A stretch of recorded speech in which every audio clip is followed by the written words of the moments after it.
अभिवादन स्वीकार कीजिए नीरज और अनुतोष का कल्चर क्वांटम के इस अध्याय में आज हम हैं चन्नकेशवा temple बेलुरु। Today in the Temple Trail series, we are at Hoysala Second World Heritage UNESCO site. And we are starting this magnificent temple journey now. Let's take you inside.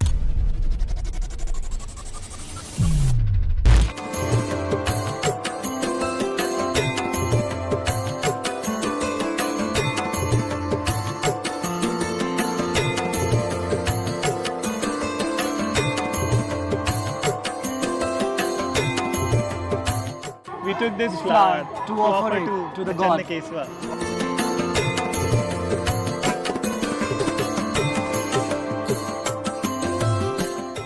So now let's enter into the Garbhagriha to offer these flowers to the deity, Lord Vishnu. Om Chennakeshwaya Namah. Om Chennakeshwaya Namah.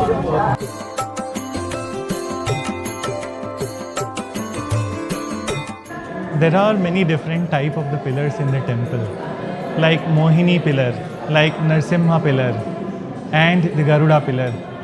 The Narsimha pillar are created to be rotated, and the Mohini pillars are considered to be the most beautiful.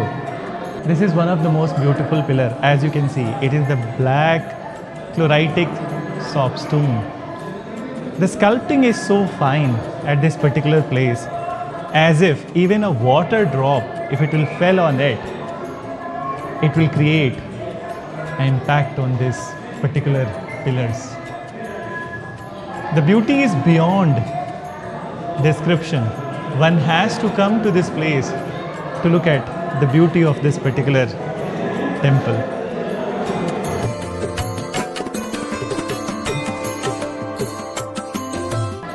This is the asin of Lord Vishnu, Lord Chennakeshwar, the Sheshnag. The construction of this temple started in 1117. This temple was constructed by King Vishnuvardhana to celebrate the victory over Chola dynasty. And do you know, it took 103 years for this magnificent construction. This is the mystic lion, which is depicted often in all the Hoysala temple. What is the story of this mystic lion? In fact, the story of this mystic lion is associated with the name Hoysala. There was a person named Hoysala. It is believed that once a Jain Muni was meditating and a lion came to attack on Jain Muni. It could have led to the death of the Jain Muni.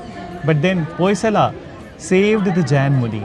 And after this particular saving incident of the Jain Muni, the word which was used for the Hoysala was Hoysala, meaning "Oh brave Sala." And that's how the naming of the Hoysalas continued from this particular mythical animal, and so as the fighting spirit. The brackets of the temple are supported by Mandikas, and one of the Mandika name is Darpana Sundari, the lady with the mirror, and she is the depiction of Queen Shantala Devi. The platform on which I am sitting right now is known as Jagati. This upraised platform height is 3.5 feet, and in the backdrop is the magnificent temple. So as you can see that here also there are many friezes of the sculpture, and similar to the Hoysala style, they have been divided into three parts. First is the friezes of the animals, which are mythical, and so as the secular life also. At the same point of time, the second part is dedicated to the deities, and the third part is the temple towers.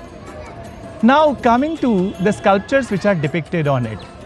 The friezes of the temple, they are based on the Hindu mythology, Ramayana, Mahabharata and Puranas.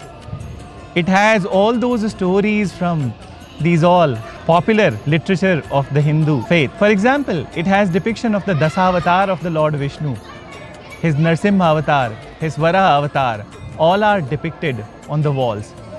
Though the temple is dedicated to Lord Vishnu, but it does not mean that other gods from the Hindu pantheon would not be there. In fact, the temple depicts Lord Shiva, the temple depicts Shakti, the temple depicts even the other deities of the Hindu faith.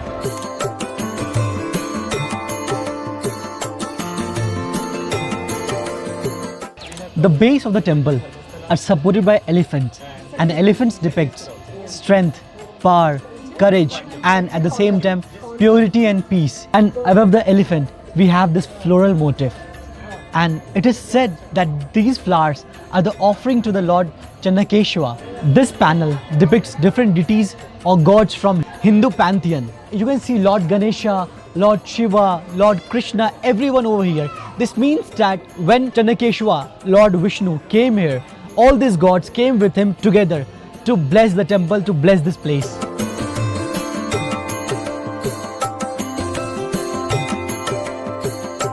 The Garbhagriha of this temple is east facing, and on all the gateways there are Dwarpalas protecting the temple.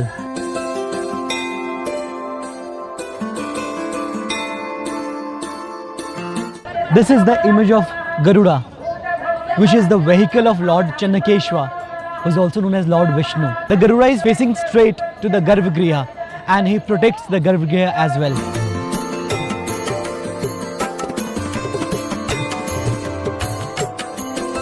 This gallery has some depiction of Jain Tirthankaras, as you can see here. And not only this, Lord Buddha is depicted here as the 9th reincarnation of Lord Vishnu.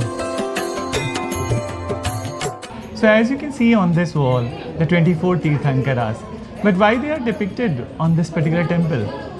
It is said that the King Vishnuvardhana, he was the follower of the Jainism in the beginning, and so as the Queen Santala Devi. But then later on they converted to Hinduism and they became Brahmins. But they did not left the worship of the Tirthankaras. So this place is true depiction of the syncretic pluralist culture of India, as it is visible on this wall. And once when they converted to Hinduism, they started worshipping Lord Shiva as depicted here, and Lord Vishnu as well as depicted here. The magnificent image of the Lord Vishnu is 3.7 meter tall, but it is not the only magnificent thing. And equally impressive are the other sub-shrines in this temple. Like in the backdrop you can see Kappe Chenigaraya, Soumya Nayaki Temple, and so as the shrine dedicated to the Andal. I'm standing in front of a very magnificent Dhwaj, the pillar which is known as Garud Dhwaj. And you know the interesting fact about this pillar? You can pass a paper at its base from one side to another side without any obstacle. And that's the magical point of this pillar.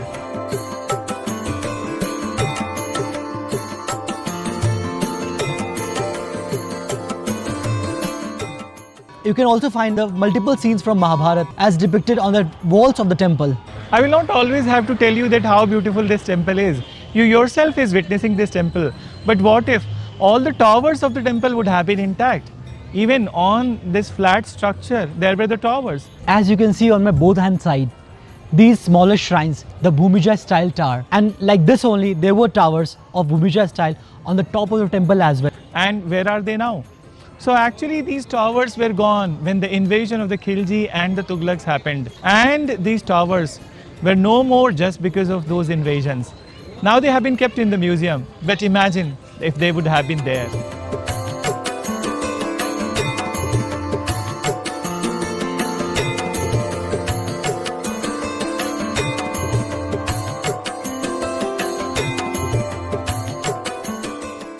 This is the temple of Sri Soumya Nayaki Amma, who is also known as Goddess Lakshmi. And this is the Havan Kund in front of me. In the backdrop you can see the grand gopuram. This gopuram is made in pure Dravida style, and there are many such layers of this gopuram.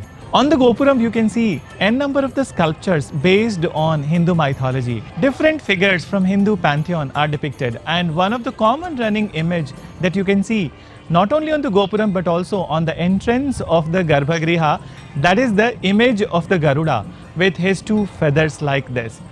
And on the top of the temple, as you can see, that there is a cupola which has even the brass like structures which are protruding outwards.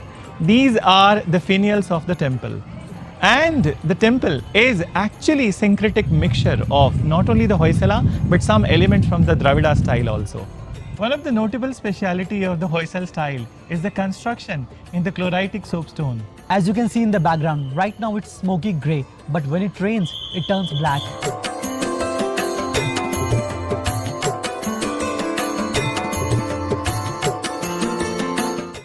Every day in the morning and evening, the deities are prayed over here and people come to take prasad as well.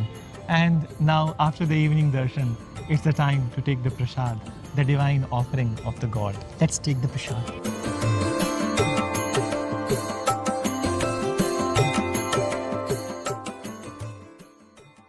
The darshan in temple would not be complete without the divine music which is now being played over here.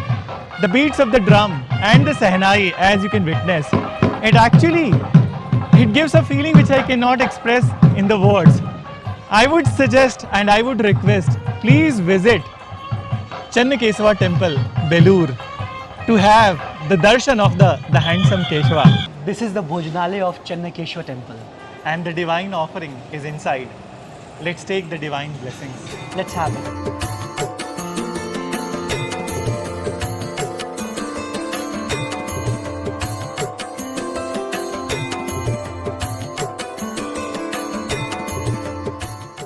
This is the arrangement that you can see. So already the plates and glasses are over here.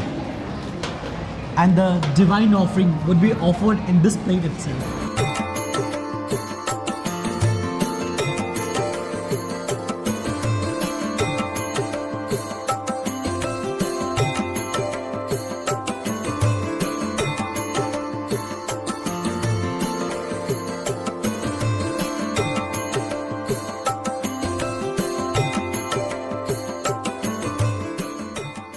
We are enamored by the stupendous beauty of this temple.